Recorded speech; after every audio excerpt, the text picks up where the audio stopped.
Hello కానమోకు కథావచనం మోహనవచనం పరిజ్ఞాన హితబాండం నిత్య చదువరి శ్రోతలకు ఆహ్వానం నమస్కారం. చదవదగునెవరు రాసిన తదుపరి చదివిన వెంటనే మరువక పలువురికి వినిపింపబూనిన అది ఏ పరిజ్ఞాన హితబాండమౌపో మహిళ మోహనవచనమై విరాజిల్లు. పరిజ్ఞాన హితబాండం లక్ష్యం ప్రతివారీ సమాచార హక్కు. ఆ స్ఫూర్తితోనే ఇప్పుడు చలసాని వెంకటరామారావు విరచిత అంశంగా రాష్ట్ర సమగ్రాభివృద్ధి ప్రహసనం అనేటువంటి ఈ అంశాన్ని మన కానమోకు కథ వచ్చిన శ్రోతలకు మీ కానమోకు స్వరంలో వినిపిస్తాను, వినండి. రాష్ట్ర సమగ్రాభివృద్ధి ప్రహసనం. ఇక వినండి. రాష్ట్ర సమగ్ర అభివృద్ధికి ముందు చూపుతో కూడిన ఒక ప్రణాళిక అవసరం. మనం ప్రధానంగా వ్యవసాయంపై ఆధారపడి ఉన్న రాష్ట్రం. మనకు గోదావరి, కృష్ణా, పెన్నా వంటి నదులు ఉన్నాయి. 900 కిలోమీటర్ల విస్తీర్ణం ఉన్న సముద్ర తీర ప్రాంతము ఉంది. విస్తారమైన అడవులు, ఖనిజ సంపద ఉంది. ఆంధ్రప్రదేశ్ రాష్ట్రం దేశంలో ఎంతో ప్రాధాన్యత కలిగి ఉంది. 75 ఏళ్ల స్వతంత్ర భారతంలో మనం ఆశించిన స్థాయిలో ప్రగతిని సాధించలేకపోయాం. 1950 దశకం చివరిలో కమ్యూనిస్ట్ పార్టీ విశాలాంధ్రలో ప్రజారాజ్యం పేరుతో ఒక సమగ్ర అభివృద్ధి ప్రణాళికను సుందరయ్య గారు రచించగా ప్రచురించింది. 67 ఏళ్లు గడిచినా నిజమైన ప్రజారాజ్యం కలలు నేటికీ సాకారం కాలేదు. 77 ఏళ్ల స్వతంత్ర భారతంలో అన్ని రంగాలలో పాలకుల వైఫల్యం కనిపిస్తున్నది. ఒకనాటి ప్రధాన సమస్యలు నేటికీ కొనసాగుతున్నాయి. అభివృద్ధి జరిగినా ప్రజల మౌలిక సమస్యల పరిష్కారం జరగటం లేదు. పెరిగిన సంపద కొద్దిమంది చేతుల్లోనే కేంద్రీకృతమై ఉంది. ఒకనాటి జాతీయ స్ఫూర్తి, అంకిత భావం, నిస్వార్థ త్యాగం నేటి తరంలో మచ్చుకు కనిపించటం లేదు. గ్రామీణ పట్టణ ప్రాంతాలలో అక్షరాస్యత పెరిగినా ఉద్యోగ అవకాశాలు రోజురోజుకు తగ్గిపోతున్నాయి. ఆధునిక శాస్త్ర సాంకేతిక విజ్ఞానం ఎన్నో ఉద్యోగాలను, ఉపాధి అవకాశాలను కల్పించినప్పటికీ నిరుద్యోగుల శాతం స్వాతంత్రానంతరం ఎన్నడూ లేని స్థాయిలో పెరిగి ఆందోళన కలిగిస్తున్నది. విద్య ఒక మార్కెట్ సరుకుగా మారిపోయింది. ప్రభుత్వ విద్యా వ్యవస్థ బాధ్యతాయుతంగా పనిచేయకపోవడంతో ప్రైవేటు విద్యారంగం ఇబ్బడి ముబ్బడిగా పెరిగిపోయింది. సంపన్నుల పిల్లలు మాత్రమే విద్యను కొనుగోలు చేసుకోగలుగుతున్నారు. సామాన్యులు విద్యావంతులైన సంపన్నుల పిల్లలతో పోటీ పడలేకపోతున్నారు. రిజర్వేషన్ వల్ల కొంత సామాజిక మార్పు వచ్చినా సమగ్రమైన అభివృద్ధి పదంలో వెళ్ళలేకపోతున్నారు. ప్రభుత్వ రంగంలో వైద్యం అందని ద్రాక్షగా మారిపోయింది. ఆధునిక భవనాలు, యాంత్రిక శక్తి పెంపొందిన డాక్టర్ల కొరత వేధిస్తున్నది. డాక్టర్లు ఉంటే మందులుండవు, మందులుంటే సాంకేతిక నిపుణులు ఉండరు. ఇక ప్రైవేటు వైద్యం సామాన్యులకు అందనంత ఎత్తుకు ఎదిగిపోయింది. రాష్ట్రంలో కార్పొరేట్ హాస్పిటల్స్ మాత్రమే హాస్పిటల్స్ అనే స్థాయిలో ప్రజల మనోభావాలు మారిపోయాయి. ప్రభుత్వ డాక్టర్లు సైతం ప్రైవేట్ ప్రాక్టీస్ వైపు మొగ్గు చూపుతున్నారు. దీనివలన పేద సామాన్య ప్రజలు తీవ్ర ఒడిదుడుకులు ఎదుర్కొంటున్నారు. వైద్యం కోసం స్థిరాస్తులు, బంగారం అటువంటి వాటిని అమ్ముకోవలసిన దుర్భర పరిస్థితులు నేటికీ కొనసాగటం మన దౌర్బల్యం. గత 2 దశాబ్దాలుగా సాగునీటి రంగంపై కొంత దృష్టి సారించిన అనేక ప్రాజెక్టులు ప్రారంభించి దశాబ్దాలు గడుస్తున్నా వాటిని పూర్తి చేయలేకపోయారు. ప్రధానంగా రాయలసీమ ప్రాజెక్టుల పరిస్థితి దయనీయంగా ఉంది. ప్రాజెక్టులు పూర్తయి నీరు వచ్చినా కాల్వల నిర్మాణం లేక నీటి వినియోగం జరగటం లేదు. రాష్ట్రంలో నేటికి 10 లక్షల హెక్టార్ల భూమి చెరువుల కింద సాగు చేస్తున్నారు. ఈ వ్యవసాయం ప్రకృతిపై ఆధారపడి ఉంటుంది. అతివృష్టి, అనావృష్టి పరిస్థితుల్లో పంట చేతికి వచ్చే వరకు గ్యారంటీ లేని పరిస్థితులు ఉన్నాయి. భారీ నీటిపారుదల ప్రాజెక్టులు అనేక ఎత్తిపోతల పథకాలు సకాలంలో పూర్తి కావటం లేదు. ప్రాజెక్టుల నిర్మాణంలో ప్రణాళికాబద్ధమైన విధానం పాలకులకు లోపించింది. దీనివలన అంచనాలు తారుమారైపోతున్నాయి. పోలవరం లాంటి కేంద్ర ప్రాజెక్టులు సైతం నత్తనడుకన నడుస్తున్నాయి.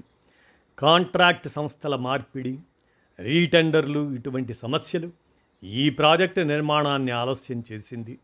నిర్వాసితుల భారం తగ్గించే కుట్రలో భాగంగా ప్రాజెక్టు ఎత్తు తగ్గించే ప్రతిపాదన ముందుకు తెచ్చారు. ప్రాజెక్టు స్థాయిని బ్యారేజ్ స్థాయికి దిగజార్చే ప్రయత్నం జరుగుతున్నది. దీనివలన రాష్ట్రంలో పారిశ్రామిక, వ్యవసాయ రంగాలు దెబ్బతింటాయి. పారిశ్రామిక సంస్థలకు లక్షల ఎకరాల మెట్ట భూములకు నీరు అందుబాటులోకి వస్తుంది. తాగునీటి ఇబ్బందులు తొలుగుతాయి. కృష్ణా, గోదావరి, పెన్నా నదుల అనుసంధానం ఒక కలగా మిగిలిపోయింది.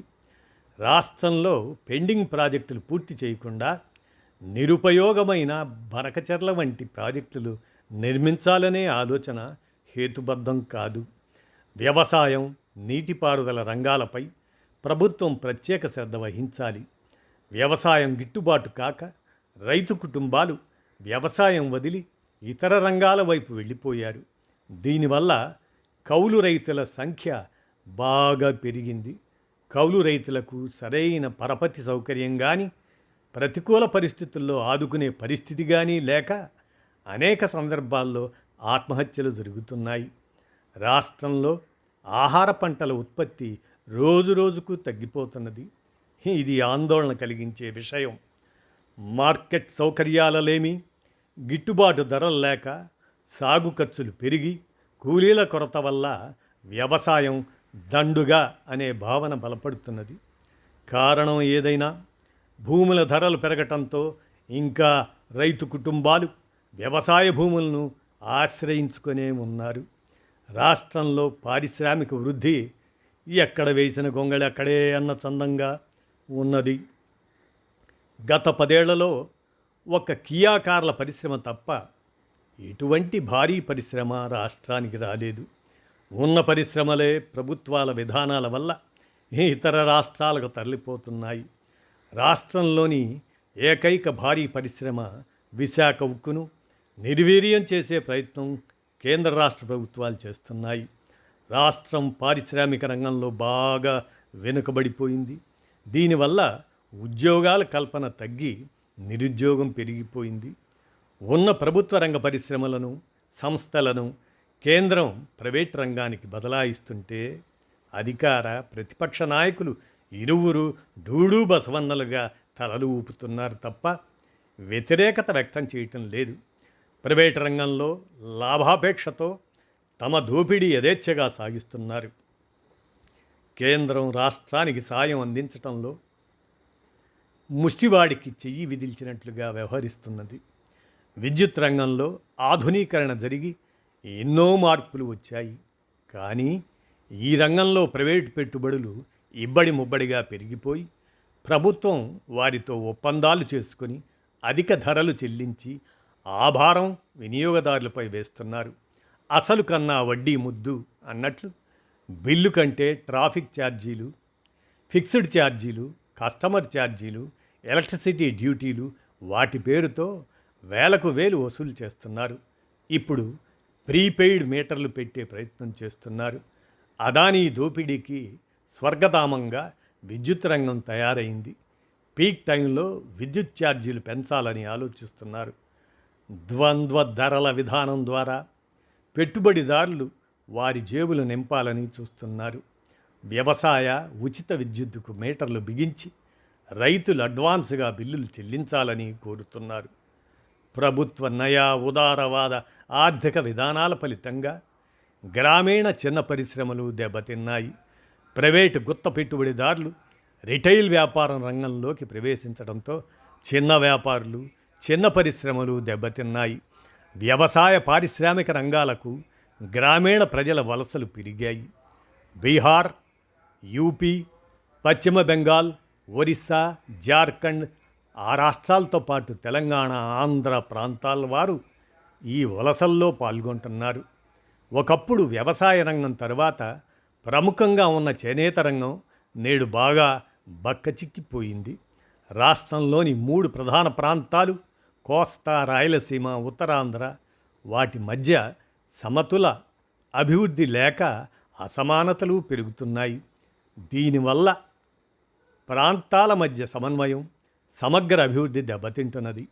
రాష్ట్రంలో ఏ ప్రభుత్వం అధికారంలో ఉన్నా రాష్ట్ర ప్రయోజనాలకు భిన్నంగా అప్పులు చేసి సంక్షేమ పథకాలను ఇస్తున్నారు. అభివృద్ధి దుర్బిణీ వేసి వెతికినా కనిపించడం లేదు.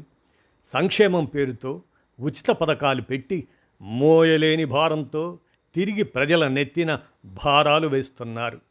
ఈ ఉచిత పథకాల వల్ల రాష్ట్ర ప్రభుత్వ రుణభారం రోజురోజుకు పెరిగిపోతున్నది. ఎస్సీ, ఎస్టీ వర్గాల సబ్సిడీలు, ప్రోత్సాహకాలలో కోత విధిస్తున్నారు. మహాత్మా గాంధీ గ్రామీణ ఉపాధి హామీ ఆ పథకంలో సైతం కోత విధించారు. గత కొంతకాలంగా రాష్ట్రంలోని అంతర్గత రహదారుల పరిస్థితి అస్తవ్యస్తంగా ఉంది. నిర్వహణ లేక రోడ్లు, వంతెనలు నిర్వీర్యమైపోతున్నాయి. నేడు రాష్ట్రంలో అతివృష్టి, వర్షాలు, వరదల వలన రాష్ట్రాన్ని ఎవరు పరిపాలించినా లంచగొణితనం, అవినీతి 3 పువ్వులు 6 కాయలుగా వర్ధిల్లుతుంది. రాజకీయ కక్షలు, కార్పణ్యాలు, వేధింపులు పెరిగిపోతున్నాయి. ప్రతి అభివృద్ధి ప్రాజెక్టు వెనుక క్విడ్ ప్రోకో నడుస్తున్నది. ప్రభుత్వ మద్యం పాలసీ అనేక కుటుంబాలను నాశనం చేస్తున్నది. బెల్ట్ షాపులు ప్రతి ఊరిలో వెలిశాయి. తాగుబోతులు, ఆగడాలు పెరిగాయి. రాష్ట్ర అభివృద్ధిని గూర్చి ఒక ప్రణాళికాబద్ధమైన విధానం లేదు. గత ప్రభుత్వం గంజాయి పాలన ఆనాడు యువతరాన్ని మొత్తాన్ని నాశనం చేసినటువంటి ఆ విధానం వర్తమానం గురించి మాట్లాడకుండా ప్రభుత్వ నేతలు విజన్ 2047 జపం చేస్తున్నారు. ఈ విధానాలు రాష్ట్రాభివృద్ధికి ఏ రకంగానూ దోహదం చేయవు. ఈ నేపథ్యంలో భారత కమ్యూనిస్ట్ పార్టీ, ఆంధ్రప్రదేశ్ రాష్ట్ర సమితి 28వ మహాసభలు ఆగస్టు 23 నుంచి 28, 25 తేదీల్లో ఒంగోలులో జరగనున్నాయి. ఈ సభల్లో రాష్ట్ర సమగ్ర అభివృద్ధి గురించి ప్రధానంగా చర్చించి భవిష్యత్ కార్యాచరణ రూపకల్పన చేయనున్నారు. రాష్ట్రంలో వివిధ వర్గాల మధ్య అంతరాలు, వైషమ్యాలు తగ్గించేందుకు అవసరమైన సూచనలతో కూడిన ఒక సమగ్ర తీర్మానం మహాసభ ఆమోదించనున్నది అని అంటూ చలసాని వెంకటరామారావు వీరి సిపిఐ రాష్ట్ర సమితి సభ్యులుగా రాష్ట్ర సమగ్రాభివృద్ధి ప్రహసనం అంటూ విశ్లేషణాంశాన్ని అందజేయగా మన కానమోకు కథ వచ్చిన శ్రోతలకు మీ కానమోకు స్వరంలో ఈ అంశాన్ని వినిపించాను. విన్నారుగా, ధన్యవాదాలు.